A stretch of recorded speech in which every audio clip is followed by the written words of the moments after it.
उड़ीसा में एक स्थान है टोटा गोपीनाथ। कौन से? तो वहां के जो पुजारी जी थे वो सेवा करते करते उनकी कमर झुक गई, और जैसी कमर झुकी तो अब वो ठाकुर जी को चंदन लगाते तो माथे की जगह नाक पे लग जाता, आंख पे लग जाता, गाल पे लग जाता, होठ पे लग जाता। दर्शनार्थी बोलते, पुजारी जी देखो, गोपीनाथ जी की आंख पे चंदन लगा दिया आपने, गाल पे लगा दिया, मुंह पे लगा दिया। उनको बड़ी पीड़ा होती।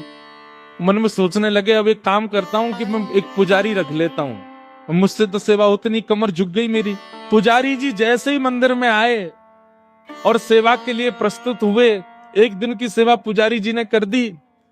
रात्रि में मंदिर जैसे ही बंद हुआ तो महाराज, पूर्व के जो पुजारी जिनकी कमर झुक गई, उनके स्वप्न में श्री ठाकुर जी गए और ठाकुर जी जाके बोले, देखो मुझे आपसे ही सेवा चाहिए, ये कोई और मेरा स्पर्श नहीं करेगा, आप ही चंदन घिसो, आप ही पोशाक पहनाओ, आप ही श्रृंगार करो। ठाकुर जी, मुझे बहुत प्रसन्नता है कि आपको मुझसे सेवा चाहिए, पर मैं तो बीमार हो गया, मेरी कमर झुक गई, अब कैसे चंदन लगाऊं आपको?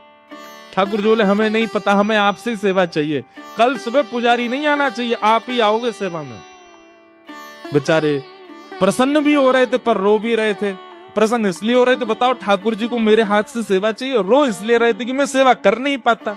दूसरे दिन स्नान करके मंगला में जैसे ही मंदिर में प्रवेश किया तो क्या देखा, तो जैसे हम बैठे हैं सुख आसन में, ठाकुर जी नीचे ही बैठ गए, बोले लो हम भी बैठ गए, अब करो हमारी सेवा।